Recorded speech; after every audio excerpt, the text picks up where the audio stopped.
سے نہیں، کامیابی اقتدار اور طاقت اور حکومت سے نہیں، بلکہ کامیابی ہے ایمان سے، عمل صالح سے، تواصی بالحق سے، تواصی بالصبر۔ آپ غور کیجئے اس نقطہ نظر کا، اس ایٹیچیوڈ کا، یہ جو مینٹل ایٹیچیوڈ ہے، اس کا بدل جانا ہی انسانی شخصیت کے اندر انقلاب برپا کرتا ہے۔ اب آپ کا نتیجہ کیا نکلا؟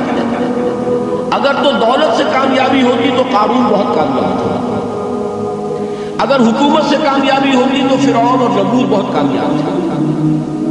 کامیابی ان سے نہیں، کامیابی انسان دولت میں قارون کی دولت تک پہنچ گیا اور دنیا میں دبدبہ اور اقتدار اور سلطنت اور حکومت کے اعتبار سے وہ نمرود اور فرعون کا مقام حاصل کر لیا۔ وہ ناکام ہے، خائب ہے، خاسر ہے، برباد ہے۔ اور ابو ذر غفاری کامیاب ہے، چاہے ان کے پاس کچھ نہیں، جھونپڑی تک نہیں، کوئی گھر نہیں۔ حضور نے فرمایا ہے اللہ کے کچھ بندے ایسے ہوتے ہیں جو کسی محفل میں جانا چاہیں تو انہیں اجازت نہیں، جو کہیں اگر رشتہ کرنا چاہے کوئی ان سے رشتہ کرنے کو تیار نہیں، کہیں کوئی سفارش کرنا چاہے تو ان کی کوئی بات ہی نہ سنے۔ لیکن اللہ کے ہاں ان کا وہ مقام ہے کہ اگر بھولے سے بھی کسی بات پر قسم کھا بیٹھتے تو اللہ ان کی قسم کی لاج کرتا ہے۔ یہ ہے فرق، یہ جان لیجیے اچھی طرح۔ اس بات کا مان لینا آسان ہے، اس پر سبحان اللہ کہنا آسان ہے، لیکن اس کے مطابق آپ کے اپنے ذہن کا بدل جانا بہت مشکل ہے۔ اس لیے کہ ہم متاثر ہوتے ہیں اپنے ماحول سے۔ وہ بڑا محل ہے، دیکھ کر ایک دفعہ جھجری آتی، وہ بڑی سی 20 فٹ لمبی کار سناٹے کے ساتھ آپ کے پاس سے گزر گئی۔ ایک دفعہ اعصاب کے اندر ارتعاش ہوتا، محسوس ہوتا ہے بڑے یہ نصیبے والے لوگ ہیں، بڑے خوش نصیب، بڑے کامیاب، حالانکہ کچھ معلوم نہیں کہ یہی سب سے بڑی بدنصیبی ہو سکتا ہے، کہ یہی سب سے بڑی ناکامی۔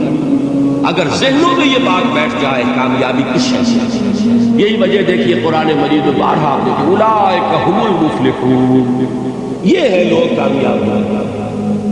آج ہی آپ نے نماز میں وہ آیات سنی، یا ایھا الذین آمنوا ارکعوا واسجدوا واعبدوا ربکم وافعلوا الخیر لعلکم تفلحون۔ اے ایمان والو، رکوع کرو، سجدہ کرو، اپنے رب کی پرستش اور بندگی کرو اور اچھے کام کرو تاکہ تم کامیاب ہو جاؤ۔ تو کامیابی کن چیزوں سے ہے؟ یہ ہے سب سے بڑا سبق۔ یہ ہمارے دل میں اگر بات بیٹھ جائے، ٹھک جائے، تو زندگی بدل جائے گی، صبح و شام بدل جائیں گے، نقشے بدل جائیں گے، بھاگ دوڑ کا رنگ بدل جائے گا، ویلیو سٹرکچر بدل جائے گا۔ آج وہ ایک چیز نہایت اہم نظر آ رہی ہے، کل نہایت غیر اہم نظر آئے گی۔ جیسے کہ حضور کی حدیث سے مالی ولی دنیا، مجھے تمہاری اس دنیا سے کیا سروکار، انما مثلی کراکب استظل تحت شجرۃ ثم راح فترکها، میری مثال تو اس سوار کی سی ہے جو تھوڑی دیر کے لیے درخت کے سائے میں ٹھہرتا ہے سستانے کے لیے، پھر وہ اپنا راستہ لیتا ہے، اسے اس درخت سے مستقل تعلق اس کا نہیں ہے، وہ اس کا گھر نہیں، وہ اس کی منزل نہیں۔ اسی طرح یہ دنیا میرا گھر نہیں ہے۔ اب دیکھیے ہم کہتے ہیں انا للہ و انا الیہ راجعون، ہم تو مسافر ہیں، ہم اللہ کے پاس سے آئے، اللہ کی طرف ہمیں لوٹ جانا ہے۔ کن فی الدنیا کانک غریب و عابر سبیل، حضور فرماتے ہیں دنیا میں ایسے رہو جیسے کہ تم اجنبی ہو یا راہ چلتے مسافر۔ لیکن یہ طرز عمل کب ہوگا؟ جبکہ یہ آیت ہمارے ذہنوں کے اندر بیٹھ گئی ہے، والعصر ان الانسان لفی خسر الا الذین آمنوا وعملوا الصالحات وتواصوا بالحق وتواصوا بالصبر۔ یہ ہے اصل بات جو میں نے عرض کیا تھا کہ میں بتاؤں گا صحابہ کیوں ایک دوسرے کو یاد دلاتے ہیں۔ اس لیے کہ دیکھیے جیسے برف باری اگر ہو رہی ہو، آپ باہر نکلیں گے تو برف آپ کے کپڑوں پر جم جاتی ہے، تو آپ جھٹکتے ہیں کپڑوں کو تاکہ برف نہ جائے۔ ہمارے ایمان پر اس دنیا میں رہتے ہوئے جب ہم متاثر ہوتے ہیں ماحول سے تو گردہ آ جاتا ہے، برف پڑ جاتی ہے، اس کو جھٹکتے رہنے کی ضرورت ہے۔ اور وہ جھٹکنے کی بہترین اور مؤثر ترین شکل یہی ہے کہ یاد رکھو کامیابی ان چیزوں سے نہیں ہے۔ چمک دمک جو ہے دنیا کی، یہ ساری چمک دمک جو تمہیں رجھا رہی ہے، جو تمہیں اپنے اندر گم کیے ہو. یہ لفظ گم پر اقبال کا وہ شعر یاد آ گیا کہ کافر کی یہ پہچان کہ آفاق میں گم، اور مومن کی یہ پہچان کہ گم اس میں ہے آفاق. تم گم نہ ہو کر رہ جاؤ، مبہوت نہ ہو کر رہ جاؤ، مرعوب نہ ہو کر رہ جاؤ. دنیا ہی کی محبت تمہارے اوپر ڈیرے نہ جائے، تمہارے دلوں کے اوپر مسلط نہ ہو جائے.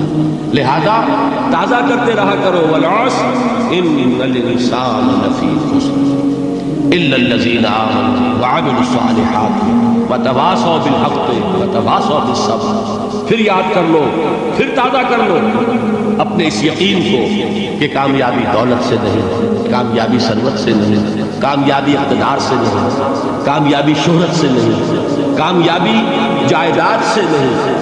کامیابی ہے ایمان سے، کامیابی ہے عمل صالح سے، کامیابی ہے تواصی بالحق سے، کامیابی ہے تواصی بالصبر سے. یہ چار چیزیں ہیں کہ جو کامیابی کے لوازم ہیں.